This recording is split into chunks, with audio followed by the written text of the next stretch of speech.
Yeah! Welcome back in here to the Wolves Den. I'm Jay Burr.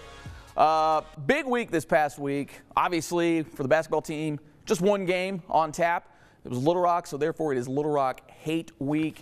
And it's a team that Red Wolf fans, man, they love to hate. But it was a good time. Everybody coming on down here to the Jack Stevens Center, packed house. I believe there was about 3,900, kind of give or take there for the men's game. Not sure on the women's game, but let's jump into it. Let's see what we have there last week. There we go. That's what I'm looking for. Kind of the difference in the two teams there. You got the men and the women. Obviously on two separate paths there. Little Rock men struggling a little bit. The women have really got things rolling since conference play started. There you see the points per game. Little Rock, though, the men's side, putting up a lot of points. Unfortunately, they allow a lot. For the women, it's kind of the opposite. They don't score a lot, but they don't allow a lot either. Both can kind of crash the boards, and both are decent at dishing the ball around here. So now let's get into the men's highlights there. And this game was just, it was kind of wacky in its own way. I mean, you look at the box score and you think like, oh, it was a pretty good game, very competitive, a little back and forth. Yeah, sort of, kind of, but not really.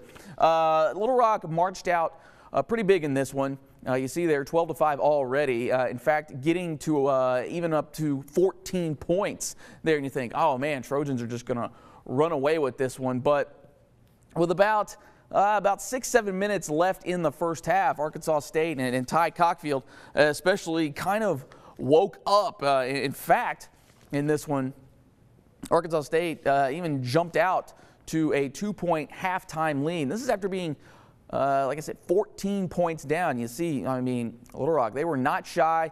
The defense was really good. They were pressuring Arkansas State. And you just see that they were just getting things going. Rajon Tucker really had a big hand in a lot of that as well. But like I said, Ty Cockfield and even Grantham Gillard, he had a big game here last year. And there you see, cut into this thing. You think, okay, we got a game going on here. Boom, all of a sudden, they take the lead, 42-40 at halftime, and then even to start the second half, I mean, just obliterated Little Rock out the gate here. And in fact, it probably wasn't until, again, probably the last about 5 or 6 minutes in the second half that Little Rock sort of woke back up again in making this a very close game. Arkansas State getting out 21 points at one point here.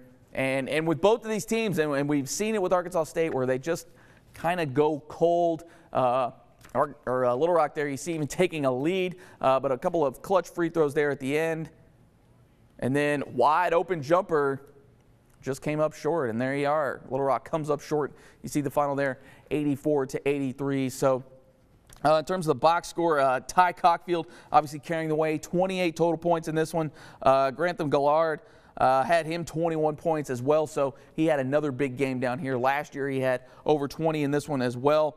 As a team, 50% from beyond three. So that was something that really carried the way for the Arkansas State men in this one. Marquise Eaton went 5 of 11, but 4 of those were three-pointers. So really that was what they were able to do there.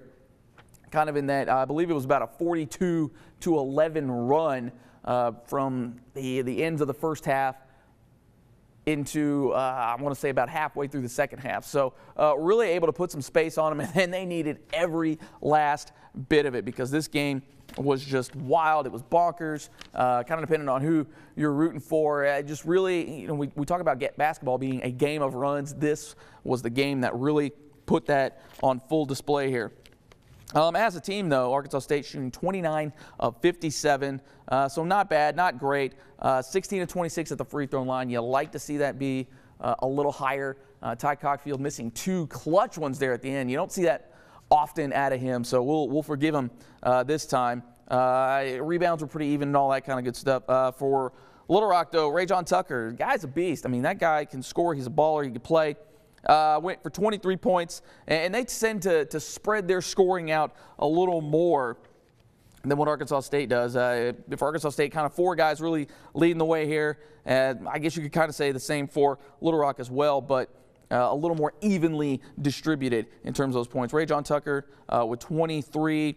DeAndre Burns coming off the bench had 19. Chris Bankston 15, and then Marquise Noel with 13 for Little Rock. But really this game, again, game of runs. The bench was huge for Little Rock. Again, I mentioned Burns and Bankston. They really led the way for that one.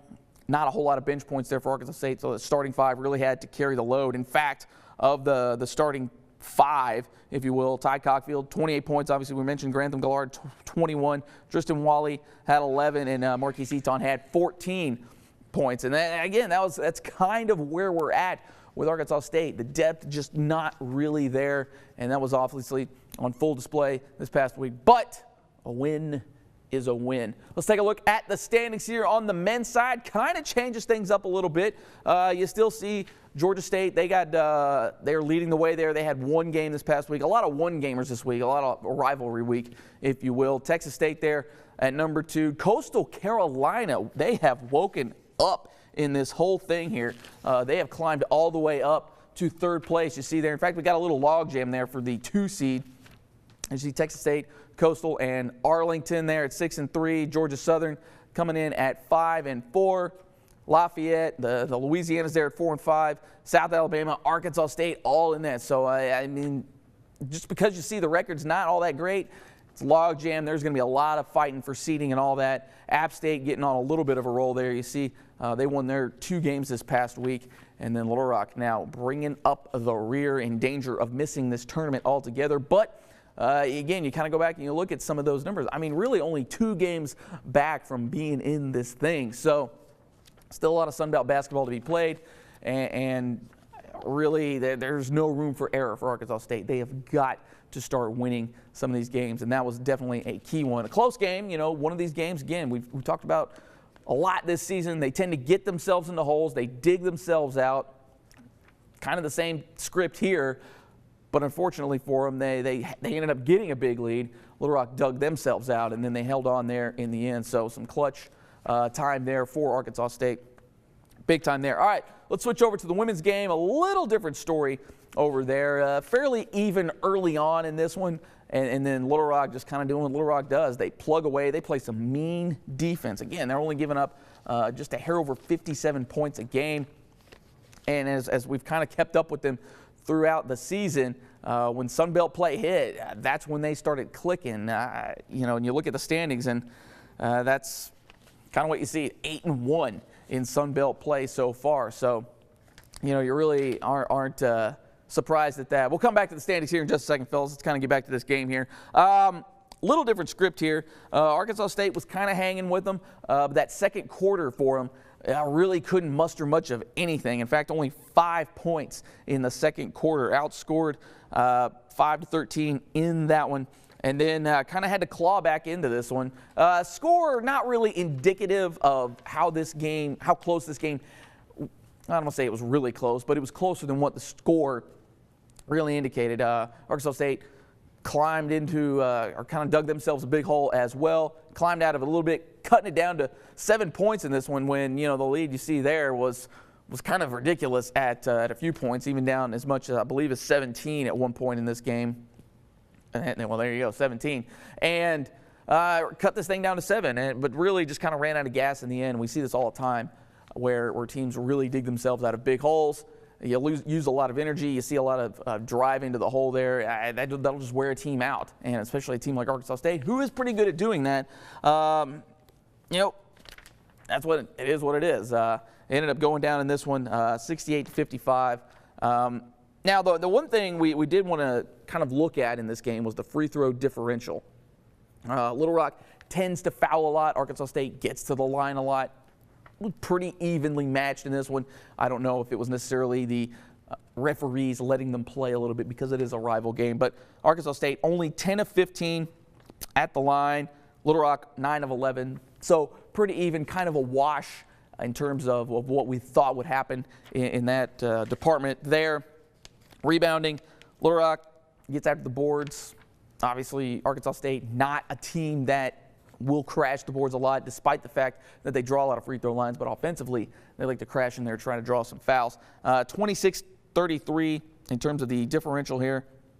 For Arkansas State, though, kind of go through some of the box score here. Washington led the way there, 14 points. Acacia Westbrook with 10. And then Peyton Martin there with 9. Really struggled from the field. 22 of 52 as a team. In fact, Martin, 3 of 10. Morgan Wallace, 3 of 9. So that Little Rock pressure really got to him in the end. And that's really what got them into that deep hole to begin with. Because, like we said, Little Rock's not a team that scores a lot of points. They run a very, I don't want to say it's a Princeton offense, but it's Princeton-like. It's very deliberate. They take their time. They really try to break down zones and things like that. So it worked for them, and then still have not won at the Jack Stephens Center. That's a little fun fact for you there. The Arkansas State Red Wolves women's team has never won at the Jack Stephens Center in its creation. So one of these days, you got to think that they're going to bust through. All right, let's throw up the standings now. You saw Little Rock leading the way there, 8-1. UT Arlington nipping at their heels. They're 8-2 in conference play, so they got 1 game up on them. So for Little Rock, that really is advantageous to them. You see Troy there bringing it up, 7-2. South Alabama, App State. And this is where we kind of start to get log jammed up a little bit. 5-4, 4-5 type of teams. Georgia State, Texas State, ULL you see there, Coastal Carolina, Arkansas State, still hanging on to that tournament seeding. In fact, they are right there on the edge of things as the last 2 teams there. You see ULM and Georgia Southern 1-8. So a 2-game lead in terms of getting into the tournament, but Arkansas State really could use some wins on the women's side as well. All right, so just 1 game this past week. We got back to the twofers this week as they will revisit the Alabama squads. Now, we remember Arkansas State did pretty well, at least on the women's side, last time around. Went to both South Alabama and Troy, knocked them off. Those were kind of big upsets there. This time they will have them at home, so you have to think that might work to their advantage there. Both those teams, though, have really kind of gotten things going, whereas Arkansas State's kind of been trending downward for the men. They will be on the road, split those games the last time around.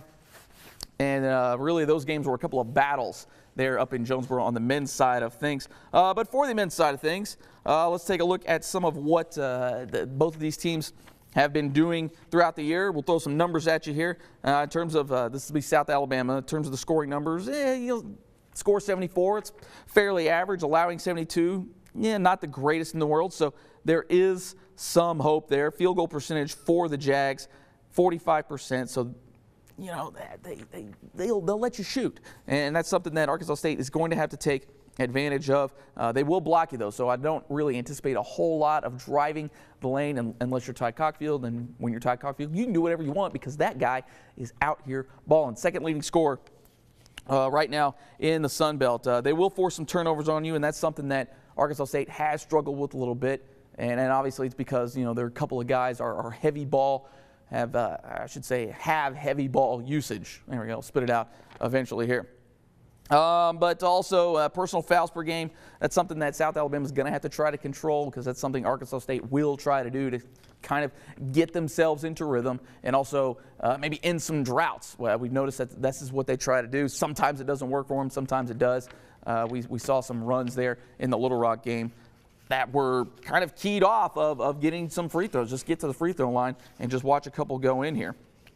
All right, let me get to my notes here. For Troy, struggling a little bit here as the season's gone along. The team we thought was going to be a little better than what they have been, but you know, they tend to put up a lot of points. 76 puts them in the top 100 in the country. Allow 75 puts them sort of down there at the bottom there in the 260s in terms of things. And you got to think there's 351 NCAA 1A teams. So, you know, when I throw out the rankings, just think out of 351. So there you see in that. 3-point defense for Troy is bad. It's just really bad. They're allowing 38.7 per game, puts them at 341 in the country. So that's something I think the Arkansas State men will try to take advantage of. But some things they do well, they don't foul a lot, and they will also block you as well. They've got 100 total on the year. That puts them at 44th in the country. They don't foul. Again, they've only committed 46, or they're ranked 46, only 352 as a total on the season. So there you go. They don't turn the ball, or they don't force a lot of turnovers, and you know, that's a recipe for them that is kind of worked, but we'll see how it works with Arkansas State coming up this next week here. All right, to the women's side of things. Again, this is a team that really has got to get something going. They tend to try to do it from the free throw line a lot as well, just because that's what they do. They have a lot of athleticism. They try to use that because they don't have a lot of size, and their shooting can be a little suspect at times. But, again, for the rankings here, South Alabama, this is on the women's side, so out of 349, there's a couple teams in there, they don't have a women's team. I don't know what's going on with that. But their field goal percentage defense is really, really good. And, again, this is a team in South Alabama. At the beginning of the year, they only had one loss when they came down, or when Arkansas State came down to Mobile. Arkansas State kind of stunned them. So they're definitely going to be looking for some revenge in this one. But this South Alabama team is a pretty good team, putting up 72 a game. That's huge on the women's side of things, and they allow 63. So kind of middle of the pack in terms of the defensive numbers, but offensively they are doing work. And in fact, the scoring margin there, about 10, puts them in the top 100 in the country. They can hit shots. They're shooting 44%, puts them top 40 in the country. Field goal percentage defense, they do not allow a lot of shots to be hit. So this is going to be a thing where, again, Arkansas State, they're good at getting to the line. They are going to have to do that, but they're going to have to hit shots. We've kind of looked at that discrepancy all year with them. Tops in terms of getting to the free throw line, really not so good at making those shots. So that's going to be something I think will be key to Arkansas State knocking off South Alabama once again. And again, this time they're going to be at home, so that could also be key. You guys are going to have to get out there, let them know what's going on out there. Okay, for Troy, this is a team that, again, it's kind of confusing how Arkansas State knocked them off as well. This is a team that puts up 82.5 points per contest. That puts them 5th in the country. So pretty wild there. Scoring defense, they allow 69 a game, but when you're putting up 82, doesn't really matter. They're going to have some horses to keep up with them. Troy rebounds the ball very well. In fact, their rebound margin is over 11. So they will out-rebound you by 11 on average in this one. That puts them 7th in the country in terms of the rebound margins. And really just look down the line here at Troy with a lot of their stats. They're the number 1 team in the country in terms of offensive rebounds. They get 22 of those a game. That's going to be something that is going to be a huge factor, I think, in this game for Arkansas State because, frankly, like we said, they don't have a lot of size on the interior, and a lot of their rebounds have been long rebounds. So we'll see kind of how that works out for them. But those are going to be a couple of tough contests. In fact, total rebounds for Troy, they are 2nd in the country in terms of just complete rebounds in terms of the entire year, but rebounds per game, they are number 1 in the country, and they will snag 51 boards per game in this one. So these are going to be a couple of tough matchups for the women's team. And again, fortunately, they're going to be at home, so we'll see if that makes a difference here. Woo! I have done quite a bit of talking. Now, we didn't have anybody come in this week because we're actually taping this on Wednesday. Wednesday's National Signing Day. It's not quite as big as what it has been because of the early signing day, but definitely going to want to tune in next week as we really kind of look at Arkansas State's class in its totality. We weren't able to do that a lot in December because we were getting ready for the bowl game, all that kind of good stuff. So make sure you tune in next week as we really break down the signing class for Arkansas State on the football side of things. Also, men's golf picked to win the Sun Belt in the spring season there. They had 3 guys placed on the all Sun Belt team, so we'll definitely be touching on them now as they start to get back into the swing of things. And also track and field really doing work as well as they clocked another athlete of the week this past week for the Sun Belt Conference. So a lot going on. Things are starting to pick up. It's not just basketball anymore, as we said. Indoor track and field, outdoor track and field will be here before you know it.